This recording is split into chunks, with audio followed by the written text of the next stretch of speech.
Praise the lord. అందరికీ వందనాలు. బాగున్నారా? మన దేవుడే ముందు అందరికన్నా ముందు ఆయనే, తర్వాత మనం. ఇందాకలా వీడియో మాట్లాడాను, అది ఖచ్చితంగా చూడండి. చూసి ప్రతి మాట వినండి, గ్రహించండి, తెలుసుకోండి. అంశము: పూర్వం ఉన్న ప్రేమ చల్లారిపోయింది. ప్రజలు అనుకుంటున్నారంట ధనం ఉంటే చాలు అనుకుంటున్నారంటే ఈ ప్రజలు. జనాలకి ధనం ఉంటే చాలు అనుకుంటున్నారు. అందుకు కొన్ని విషయాలు మీతో పంచుకోగలుగుతాను, కొన్ని రిఫరెన్స్లో. మత్తయి సువార్త 24:12 అక్రమము నిండిపోవడం వల్ల ప్రేమ చల్లారిపోయిందంట. అంటే ప్రజల్లో ఏం చల్లారిపోయిందంటే ప్రేమ చల్లారిపోయింది. ప్రేమ లేనిది ఎందుకండి? వ్యర్థుడు, పశువుతో సమానం, మృగంతో సమానం వాడు. అది మగవాడైనా ఆడవాళ్ళైనా పశువుతో సమానం, మృగంతో సమానం. అంచేత తెలుసుకోండి. పరమగీతములో 8వ అధ్యాయంలో 6వ వచనంలో, ప్రేమ మరణమైనంత బలమైనది, ఈర్ష్య పాతాళమైనంత కఠోరమైనది. మీలో ప్రేమ ఉందా? ఈర్ష్య ఉందా? ప్రేమ ఉందా? కోపం ఉందా? ప్రేమ ఉందా? అసూయ ఉందా?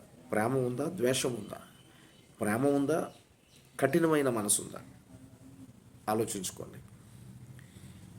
అయితే నీవు తెలుసుకోవాలి. సామెతలు కొన్ని మాటలు మీతో పంచుకోవాలి అనే ఆశ కలిగి ఉన్నాను. ప్రతి మానవుడికి మొట్టమొదటిగా దేవుడు చాలా బ్లెస్సింగ్స్ ఇచ్చేవాడు. దేవుడు తోడు ఉండాలి. తర్వాత ఆ జన్మకి అర్థం ఏంటంటే తల్లిదండ్రులు బాగా చూసుకున్న మనసు ఉండాలి. చాలామంది పుట్టిన తర్వాత 20 సంవత్సరాలు 25 సంవత్సరాలు బాగానే ఉంటున్నారు. కొన్నాళ్ళు ఉద్యోగాలు అవ్వడమో, పెళ్ళి అవ్వడమో, కారణం ఏ వ్యాపారం చేసుకోవడం స్టార్ట్ అయ్యాక ఇంకా వాడికి తల్లిదండ్రులు అవసరం లేదు, ఇంకెవరు అవసరం లేదు. ఆ గర్వం వాడికి నాశనం చేస్తుందని వాడికి తెలియకంటే ఈ లోకాశతో బ్రతుకుతూ ఉంటాడు వాడు. అది ఎవరైనా వీడియో చూసిన ప్రతి ఒక్కరు కూడా. సామెతల అధ్యాయంలో మీరు గుర్తుంచుకోండి, దేవుడు కావాలా, ధనం కావాలా? ప్రేమ కావాలా, గర్వం కావాలా? ప్రేమతో బ్రతుకుతావా, గర్వంతో బ్రతుకుతావా? ప్రేమించే మనసు ఉంటే ఇంట్లో తల్లిదండ్రులు ప్రేమించాలి, దేవుణ్ణి ప్రేమించాలి, తల్లిదండ్రులు ప్రేమించాలి, ఎదుటివారిని ప్రేమించాలి. ఇది నీకు ఉండాలి. ఇది లేకపోతే కష్టం. అంటే నువ్వు దేని మీద ఉన్నావు? లోకాశలతో ఉన్నావు. ధనం సంపాదించాలని, ధనం ఉంటే చాలు అనుకుంటున్నావేమో. నువ్వు ధనం ఉంటే పర్వాలేదు, నా కుటుంబంతో గెంటన అయిపోవచ్చు, ముందుకు వెళ్ళిపోవచ్చు అని నువ్వు అనుకుంటున్నావు. ఒక దినం యాతన ఉంటుంది. అది నువ్వు తెలుసుకోకపోతే రిలీజ్ అవ్వాలి నువ్వు. సామెతలు 15వ అధ్యాయము 16వ వచనం, నెమ్మది లేకుండా విస్తారమైన ధనము ఉండుట కంటే యెహోవా యందలి భయభక్తులతో కూడిన కొంచెం కలిగి ఉంటే మేలు. ఏమంటున్నాడు? ధనం కొంచెం ఉంటే చాలు, ఎక్కువ ఉంటే కాదు. విస్తారమైన ధనం ఉంటే వేస్ట్ చెప్పేస్తున్నాడు. విస్తారమైన ధనం ఉండే కంటే నీకు ఉండవలసిన దేవుని యందు భయభక్తులు ఉండాలంటున్నాడు. కొంచెం ఉన్నా చాలంటున్నాడు. విస్తారమైన ధనమైతే నాకు లేదు, కానీ దేవుడు నాతో ఉన్నాడు, నన్ను నా కుటుంబాన్ని పోషిస్తున్నాడు. నేను దేనికి ఆశపడను.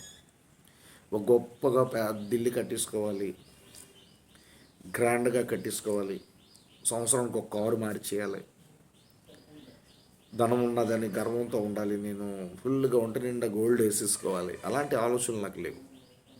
ఇస్తే వేసుకుంటాను, అది దేవుడిచ్చేదని గర్వపడను. ఇంకొన్ని మాటల్లోనే మనం ముందుకు వెళదాం. ధనము నీకు ముఖ్యము. ధనము మీద ఆలోచన ఉందా? దేవుని మీద ఆలోచన ఉందా?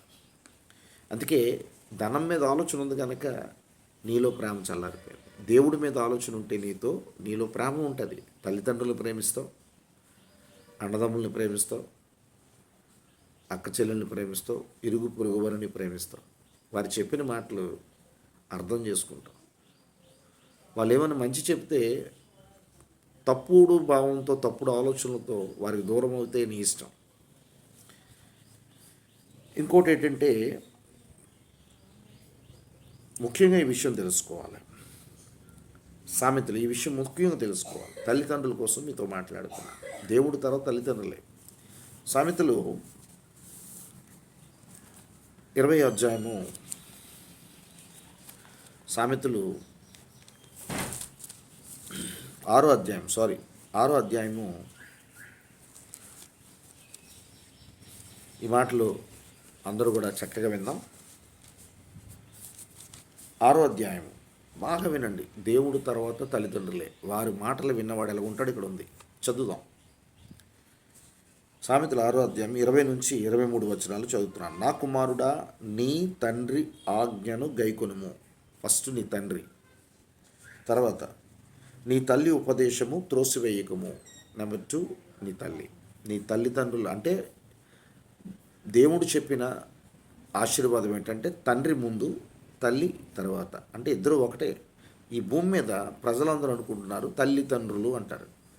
ఎందుకంటే ఈ భూమి మీద చాలా మటుకు తల్లి తల్లి తల్లి అని అంటుంటారు చాలా మటుకు. తండ్రి పక్కన పెట్టేస్తారు. నోనో, సృష్టికర్త ఉన్నాడు.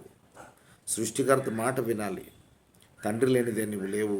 తండ్రి లేనిదే మీ తల్లి లేదు నీకు. మొట్టమొదటిగా నువ్వు ప్రేమించవలసింది తండ్రిని, తర్వాత నీ తల్లి. ఇద్దరిని సమానంగా. 2 కళ్ళు నీలో, నీ దేహంలో ఎలా ఉన్నాయో, ఒక కంట్లో ఏదైనా పడితే ఎంత బాధపడతావు, ఈ కంట్లో పడినా ఈ కంట్లో పడిన ఎంత బాధపడతావు, అలాగే ఇద్దరిని అంతగా ప్రేమించాలి. ఇది వాస్తవం. నువ్వు తెలుసుకోవాలి. ఇక్కడ క్లియర్గా ఉంది. చదువుతాను మళ్ళీ 20వ వచనం. నా కుమారుడా, నీ తండ్రి ఆజ్ఞను గైకొనుము, నీ తల్లి ఉపదేశము త్రోసివేయకుము. వాటిని ఎల్లప్పుడూ నీ హృదయమందు ధరించుకొనుము. ఎందుకు హృదయమందు ధరించుకోమన్నాడంటే హృదయం నుంచే పాపం వస్తుందని మత్తయి సువార్త అధ్యాయంలో క్లియర్గా ఉన్నది. ఈ మత్తయి సువార్తలో 15-19లో ఉంది. హృదయం నుంచే పాపం వస్తుందని క్లియర్గా ఉన్నది. హృదయం నుంచే పాపం వస్తుందని క్లియర్గా ఉంది. దయచేసి తెలుసుకోండి. అందుకు ఇక్కడ చెప్తున్నాడు. ఏమంటున్నాడు? 21వ వచనం. సామెతలు 6వ అధ్యాయం 20వ వచనం చదివాను. 21వ వచనం. వాటిని ఎల్లప్పుడూ నీ హృదయమందు ధరించుకొనుము, నీ మెడ చుట్టూ వాటిని కట్టుకొనుము. నీవు త్రోవను వెళ్ళేటప్పుడు అది నిన్ను నడిపించును, నీవు పడుకున్నప్పుడు అది నిన్ను కాపాడును, నీవు మేలుకున్నప్పుడు అది నీతో ముచ్చటిచ్చును. ఆజ్ఞ దీపముగాను ఉపదేశము వెలుగుగాను ఉండును. శిక్షార్థమైన గర్దింపులు జీవ మార్గములు. ఇక్కడ ఒక మర్మమైనది ఉంది, గుర్తుంచుకోండి. తండ్రి ఆజ్ఞ అని మొట్టమొదటి 20వ వచనంలో తండ్రి ఆజ్ఞ అన్నది. ఆజ్ఞ అంట నీకు దీపముగా ఉంటుందంట.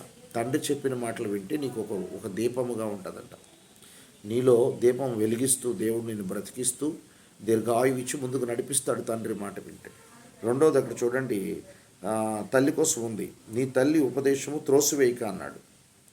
నీ తల్లి ఉపదేశము అక్కడ చూడండి క్లియర్గా ఉంది. 23లో ఉపదేశం అని ఉంది చూడండి. ఆజ్ఞ దీపముగాను ఉపదేశము వెలుగుగాను. అంటే వెలుగు, తల్లి మాటలు వింటే వెలుగైన జీవితం. చీకట్లో ఎన్నడూ నువ్వు ఉండవు. ఇది ఈ మర్మం ప్రతి ఒక్కరూ తెలుసుకోవాలి. వెలుగుగాను ఉండును. శిక్షార్థమైన గర్దింపులు జీవ మార్గములు. తల్లిదండ్రులు ఒకలా మిమ్మల్ని కోప్పడి తిట్టినా, ఒకలా కొట్టినా, చిన్న వయసులో లేత వయసులో కానీ ఎవరి ప్రాయంలో కానీ వారు మీ మంచి కోసమే చేస్తున్నారని తెలుసుకోండి. మిమ్మల్ని సరి చేస్తున్నారని తెలుసుకోండి. అంతేగాని తిరుగుబాటు స్వభావంతో కానీ మీరు ఉంటే అది మీకు ఒకరోజు దాని తాలూకా పెనాల్టీ అనేది ఉంటుంది. ఇకపై కొన్ని మాటలు, కొన్ని రిఫరెన్స్ మీతో చదవాలని ఆశ. ఇందాక ఆల్రెడీ సామెతలు 15వ అధ్యాయము 16వ వచనం చదివి వినిపించాను. ఇందాకలా మీకు విస్తారమైన ధనము కంటే అనే ఒక మాట మీకు వినిపించాను. సామెతలు 16లో మీకు మరలా ఒకసారి చదువుతున్నాను. సామెతలు 15-16లో నెమ్మది లేకుండా విస్తారమైన ధనం ఉండుట కంటే యెహోవా యందు భయభక్తులతో కూడిన కొంచెం చాలు అంటున్నాడు. అంచేత విస్తారమైన ధనం ఉండి నీకు గర్వము, కోపము, అహంభావం ఉంటే ప్రయోజనం లేదు. కొంచెంతో అందరితో కలిసిమెలిసి ఉండడమే నీకు ప్రయోజనం. అది నీకు మేలని దేవుడు మాట్లాడుతున్నాడు. ఇంకా సామెతలు 10వ అధ్యాయంలో కూడా ఒక మాట ఉంది చూడండి. 10వ అధ్యాయంలో సామెతలు 10వ అధ్యాయంలో మంచి మాట ఉంది. 12వ వచనంలో భక్తిహీనులు ధనము వారికి లాభకరము కాదు. అంటే నువ్వు దేవుణ్ణి నమ్మకంట, తల్లిదండ్రులను కూడా పట్టించుకోకుండా నువ్వేదో ఈ లోకంలో ధనం సంపాదించాలి, లోకాశలతో వెళ్తే భంగమని 112వ కీర్తన 10వ వచనం ఉంది. ఆ ధనం నీకు లాభకరం కాదంట. భక్తిహీనుడు ధనం సంపాదిస్తే అది నీకు లాభకరం కాదంటున్నాడు క్లియర్గా. నీతి మరణము నుండి రక్షిస్తుంది. అంటే నువ్వు మంచిగా సంపాదిస్తే నిన్ను మరణం నుంచి రక్షిస్తుంది. ఆ దేవుడి దీవెనలు ఉంటాయి, తల్లిదండ్రులు బ్లెస్సింగ్స్ ఉంటాయి. నువ్వు నీతిమంతుడిగా ఉంటావు, ఇది గుర్తుంచుకో. ఇంకా విషయం చూస్తే 2 తిమోతి తర్వాత చదువుకోండి. 2 తిమోతి పత్రికలో మాట ఉంది.